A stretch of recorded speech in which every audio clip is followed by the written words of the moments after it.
What's up everybody, and welcome to the channel. In today's video we're going to be checking out this 2026 Ford Mustang GT Premium Coupe. This one's finished off in shadow black with an MSRP at $58,400. So this is the last V8 muscle car available. Chevrolet and Dodge have decided to not continue making a V8 muscle car.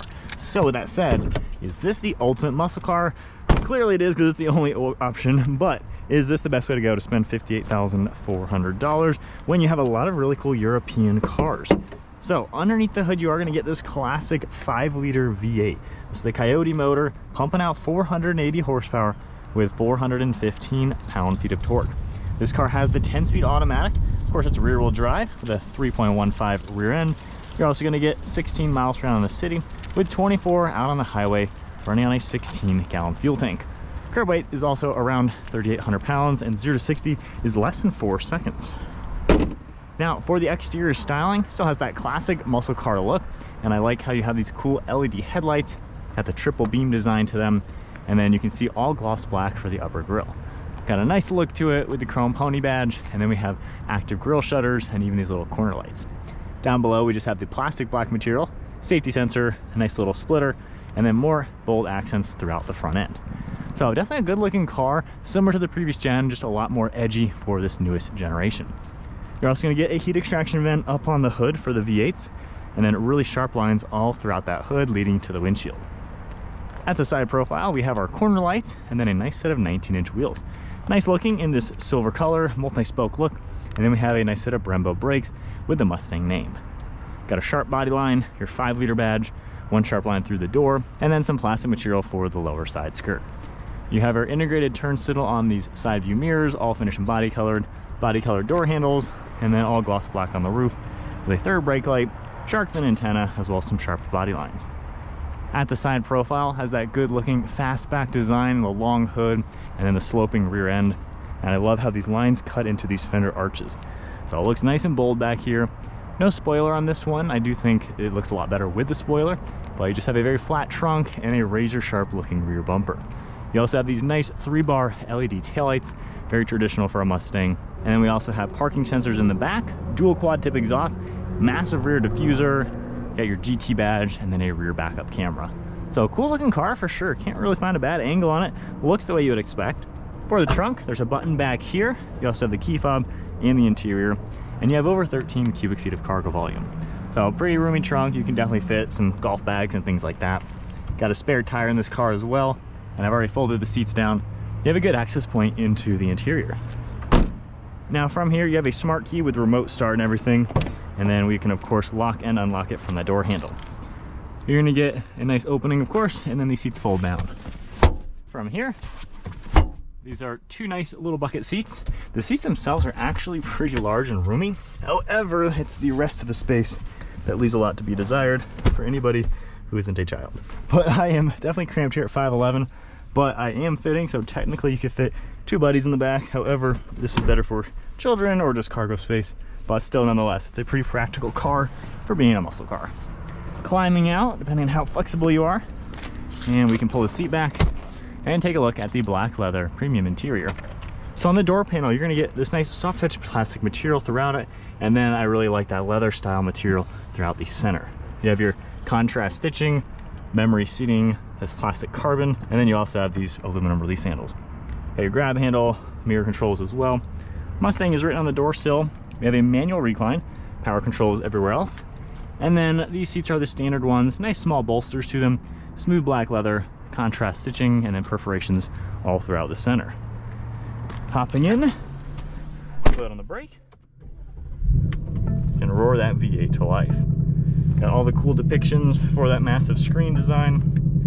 And then on the steering wheel we have a nice flat bottom look with the plastic carbon, got the smooth and perforated leather paddle shifters as well. You have volume control, screen controls. You can even cycle through your steering feel. And then on the left side we have all of the cruise control settings and the drive modes. So from here, it takes a little bit to go into each mode. Kind of got to let it do its animation, but neat to see that. Exhaust turned on in this mode. And then of course we can go into track mode as well, which will have a really nice large tachometer. So cool to see just the neat displays and everything. You can change colors. You have fuel on the right, temperature on the left, and then we can scroll through all sorts of different vitals within the car. So definitely a cool setup for that. And then we can have other drive modes as well for drag, slippery, and custom. On the far left, we have this soft touch leather material. You also have the interior lighting, headlight controls, an air vent, soft touch up on the dash, and then your Mustang logo with more of that plastic carbon. So for the Premiums, you're gonna get this single screen design. There's 2 separate screens in it. And then for the multimedia section, we have a full screen nav if you wanna click into that. We also have the audio and phone, and then we have different settings and features when you toggle through that right side. So of all this that's gonna pop up, far right side, you can continue swiping, and some of them you can even kind of swipe it into the main screen, which is pretty cool.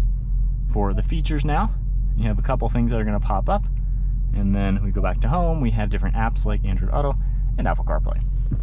Reverse, you have a pretty good backup camera, cross traffic alert, of course parking sensors, nice design for the screen, and then climate control is always down here. We can go into this section to view it in better detail. AC, dual zone temp, you have heated and vented seats. Very easily you can adjust them, temperature as well, steering wheel. So it's not too bad, at least this is always up on the screen. Now, if we tap this pony logo down here, which is the same as my Mustang, which was on one of the features on the screen, we have a lot of fun things that we can change. So right here, we have the line lock, different timers and things like that. We have auxiliary gauges. You can mix and match, design them how you'd like. You can even change what you'd like to see in the screen. So that's pretty cool to see. Custom mode, you can really configure how you'd like everything from the exhaust valve, traction control, things like that. And then you can even tweak all the colors for everything. So pretty cool to see what you can do with all that, just how everything can change. So pretty nice touch there. And then the cluster theme, what you saw with the drive modes, but then here's a better look at everything. So it gives you just a good look at sport mode, track mode, the calm mode, which I would never use given you have a massive screen without a tiny little dial. But you also have the classics. So this is a cool look. You have Fox body as well, and then the SVT Cobra. So cool to see all of that. Underneath that, we have more of the plastic carbon. We have these simple buttons, volume control, plugs, and storage. And then I like how there's the leather soft touch all throughout the center tunnel. You got your cup holders, electronic brake, and then we have storage in the center with some padding on the armrest. Got a good sized glove box that is lockable. And then one last look at the interior. Nice layout with some good use of materials. It's a lot more premium than the previous gen. And then just a simple layout overall. Nice headliner. You can see the sunglass holder, dome lights, and then a nice thin frameless mirror. All right, so setting off now in the 2026 Mustang GT Premium. So we have the nice interior, the active exhaust, some good sporty features without being kind of too crazy spec like with a manual or the Recaro seats. But nonetheless, this is a really well-appointed car with all the tech and a lot of the fun options. So right now, normal drive mode, I've gone ahead and put the exhaust into the quiet mode. You know, this is a pretty good daily driver. The suspension is nice and comfortable. You have a really good view around the car. Visibility is fine. You can easily see everything. Side mirrors are a little on the small side, so that might be the only little challenge. But over your left and right shoulder, really no complaints looking around this car. Seats are also really comfortable too at my height. Armrests are great. So just a nice, pleasant car to sit in. And it has a good view. The stuff you look at and touch, I mean, all this soft touch materials, it's a nice car. They've done a good job on the new generation Mustang to where it feels a lot more premium and doesn't just feel like a cheap car with a big engine. So it's a nice place to sit in.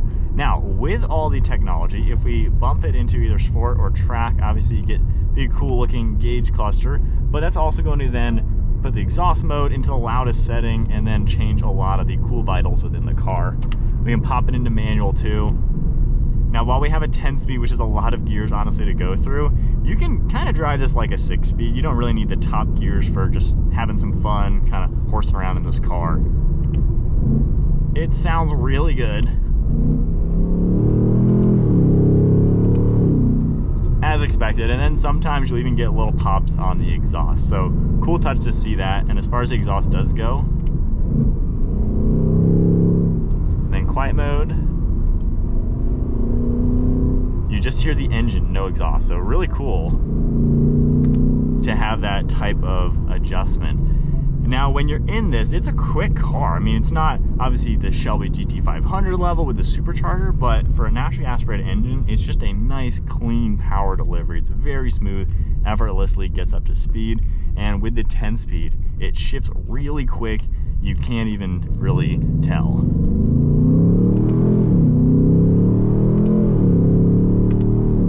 So really nice and quickly you can accelerate, and that's just quarter throttle on a new engine, not doing anything too crazy. But the transmission's also really responsive. Again, keeping it kind of like a 6-speed, the gear ratios feel pretty normal. It doesn't feel like they're too tall or too short or you're shifting a million times. Now, if you're a redlining, it might be a little different, but you know, if you're gonna do drag racing, keep this in automatic mode and it is gonna do everything it needs to do to get you moving. So that is a great touch with this car.